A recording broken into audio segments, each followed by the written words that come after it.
The one truth about investing into photography or any hobby is that more expensive gear doesn't automatically make you better at said hobby. You can say this out loud as much as you want, but it's not going to change what you might subconsciously believe, which is that the 4K camera is going to make you take video that is worthy of actually being taken in 4K. You might honestly feel like you are ready to take footage that is worth the extra file size, the extra processing, the extra color grading that comes with, I don't know, shooting in 10-bit 4K MOV format. And you might be right. It's going to make you try new things, take more risks, actually experiment. And I think that phase is great, but what happens so often is that bubble is going to burst. I've had this happen with a lot of my hobbies, and it stings every single time, I'm not gonna lie. Right now, I'm struggling a lot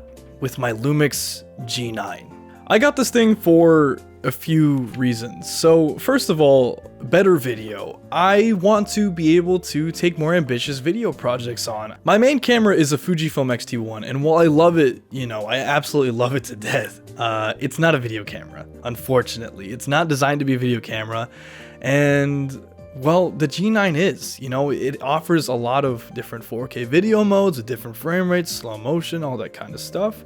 It has 10-bit video, it has excellent IBIS, excellent integration with inline stabilization as well to kind of create a really ultra smooth recording experience. The second is safety. Really just burst functions, actually. I want to use this thing in a professional context, and let's be fair here, it is a really professional camera. I want to be able to take it on events where maybe I'm trying to capture really split-second moments and shots and situations where maybe I won't have a second chance to say, hey, can we do that again? Can we run that back? So having a camera with such a sizable buffer and such a decent burst speed is just so helpful for me. And I think the idea, at least for this, was that I would be able to take this on more professional shoots. The third is actually the lenses. Micro Four Thirds lenses are significantly cheaper and smaller than what I've seen on Fuji X-Mount, at least in my experience. And having such a decent all-around versatile kit lens like my 12-60 is just an amazing boon, especially when I'm doing video and stuff like that, because it lets me basically cover every single focal length that I'm going to want to cover. I can basically take it anywhere and, essentially have all that I need all day. Of course, some honorable mentions are, it's a minor bump in resolution. So I'm going from a 16 megapixel sensor to a 20, which isn't a whole lot, but I can definitely see it in some cases. It does have a nicer EVF. It does have a very nice, I believe 80 megapixel super high resolution mode where it basically shifts to the sensor to capture these gigantic images, which I find super cool. And just overall, the handling is really nice, especially as someone with pretty big hands. It's very nice to have a full grip, which is something I've definitely missed with my X-T1. So on paper, the G9 solves a ton of my problems. And honestly, it should theoretically cover every single base that I don't already cover with my Fuji. But that's the thing. It's on paper.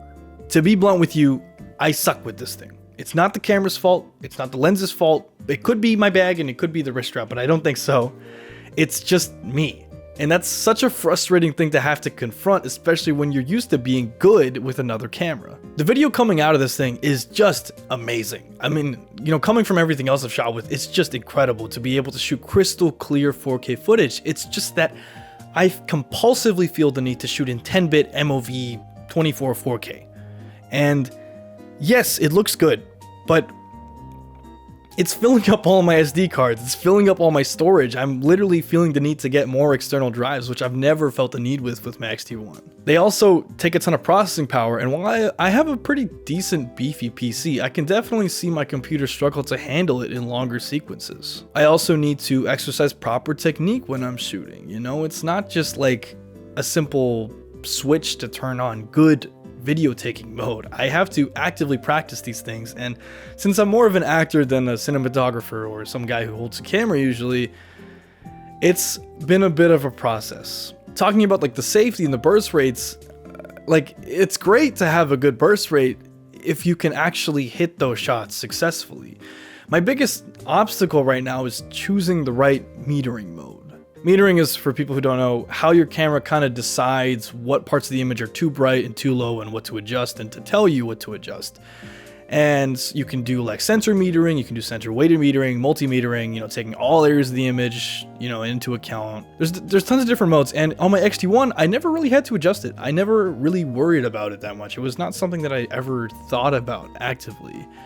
But here, I really have to watch it. And you might be thinking, why not just go full manual, you know, look at the image yourself, adjust it yourself, use the histogram function, which is very, very useful. And I agree with you. I should be doing that, and I'm trying to do that, but I find it so much more difficult on this camera than just on my X-T1 for some reason. I'm so confused why this is happening. I don't know why. I could not tell you why, but it just is harder for me. So yes, I am shooting burst to take advantage of how the system's autofocus works, but again, it's filling up my SD cards, and I feel like I'm not getting a satisfactory hit rate even when I am shooting burst. The lens on this thing, you know, again, no complaints. There's no twist here about the lens. It's great. I love it. It's a little bit dark, obviously. It's a little bit slow. You know, it's a 3.5 to 5.6 variable minimum aperture. It's fine. It works. It's perfect. It's what's behind the lens that I'm having the most trouble with. The sensor is giving me some problems. So this is a micro four thirds sensor, which I knew going into this. I am aware of all the, you know, the drawbacks and the different, you know, types and limitations of what this thing is. It's basically half the size of a full frame sensor, and I think like 1.5 times smaller than, you know, an APS-C sensor, which is what I'm used to. And I was not exactly prepared for how miserable the ISO performance can be, which is, you know, artificially boosting your camera's sensitivity to light. And I did not expect to see how much grain would be introduced to the image if I even went up like just slightly in terms of the ISO. Just going from 800 to 1600 is an incredible jump for grain, and going to 3200 is sometimes borderline unusable, which again, I'm used to my X-T1 having a decent 3200 ISO performance. You know, it's not something that I ever found to be a problem. Again, it's not the camera's fault here. I'm just used to having a little bit more leeway when it comes to these things, and having to really work around the constraints of just physics and how light works is hard. I've also been running into a couple different dynamic range issues, you know, and again, like all these things can be fixed with lighting, experience, just knowing how light works. It's just that I'm kind of bad. And this all leads into my overall problem, which is that I need to practice with my G9 to properly get the hang of it. Except when I bring it out, I feel like I'm missing so many more shots than if I just brought out my Fujifilm camera instead. When I'm bringing out my camera, I'm bringing it out to take pictures. I'm not bringing it out to dilly-dally with it, right? There's an intentionality there. And it feels like I'm kind of wasting this time that I'm getting with my camera and having to essentially spend it on something that I don't feel 100% with. It feels like I'm wasting time. I'm not actually wasting time, okay? I am getting pictures out of this thing. It's just that it feels that way, and it's frustrating because I want to just slip into this camera like a glove. I remember buying my Fujifilm X-T1 at my local camera shop and just immediately falling in love with it. The simplicity, how it works, immediately understanding what it is demanding of me and what I need to give it. I didn't really have to learn the Fujifilm so much as sort of just discovering additional functions that I could integrate into my workflow. It wasn't like I had to go down again in terms of my mastery or my expertise. It was just that I sort of had a little bit of a bump and then I was back. But at the end of the day, that's not how hobbies really work, especially as you go up in terms of expertise. Looking back at my giant G9 folder has me discovering new hits like pretty much all the time, like literally all the time. I think every single time I open that folder, I find a new picture that I really enjoy. And part of that can be chalked up to simply just taking a bunch of pictures with this thing. But it does prove to me that I am capable of taking good pictures with this thing. It's not like I'm wasting time with it because I am taking good pictures. I'm learning, I'm getting better. It's just hard to quantify that. This camera, when it's in its element, is so good. When it's taking that 4K crisp, super crisp video with its, you know, built-in like almost handheld tripod mode of stabilization.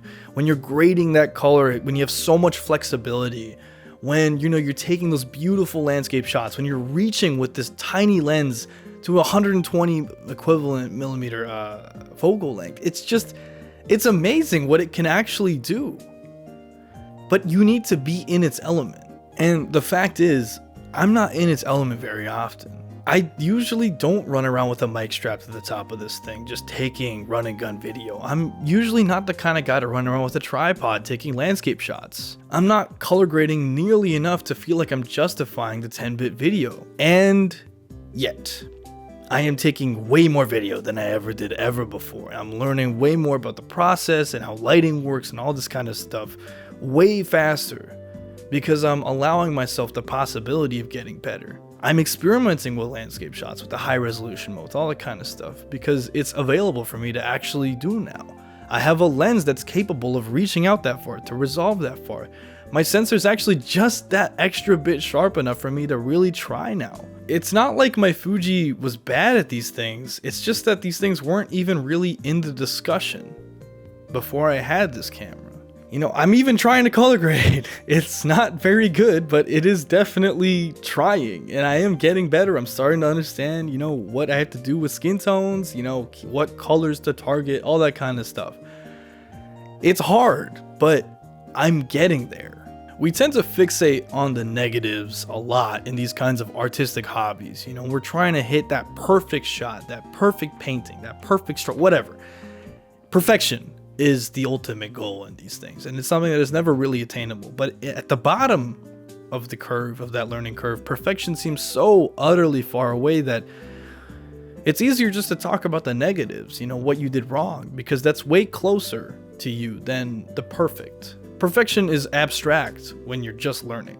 I don't have a lot of other photographer friends, you know, who can relate to this sort of process, this journey with me. This means I need to reinforce my own wins and my own successes because there's no one else to do it. It's just difficult because I think the negatives are so much easier to target. But the fact is, if I want to go further, I need to let myself, you know, be happy with what I did. I need to celebrate my own work. I need to be proud of what I've done and myself, really. This is ultimately a journey, and it has definitely been a journey. And that's my real point of this video. It's that having the smoothest learning curve of your entire life isn't worth a whole lot, even if it feels really nice, because you're not really getting a whole lot out of it. You're not learning. You're not really pushing yourself. You're not really changing yourself for the better. The G9 is kind of painful for me, and I'm not striving to suffer, okay? But what I am striving for is to learn. And that's worth all of these growing pains and then some. Thank you for watching. If you are here because I made those last two, you know, media analysis videos like Star Wars and Disney, and then, you know, sort of what happened to gaming and stuff like that, thank you very much for subscribing. I do a combination of, you know, these two types of videos, you know, camera stuff, tech stuff, and then also content, media stuff like that, analyzing art. So thank you very much. If you want to see a particular type of video, please let me know. I will be glad to help you out and make one. And thank you very much. I'll see you next week.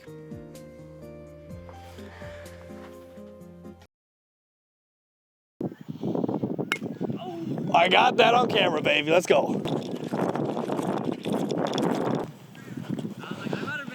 Watch out! That was a great shot. That was just a wonderful Great shot. Wow. Incredible. All thanks to this. It's true.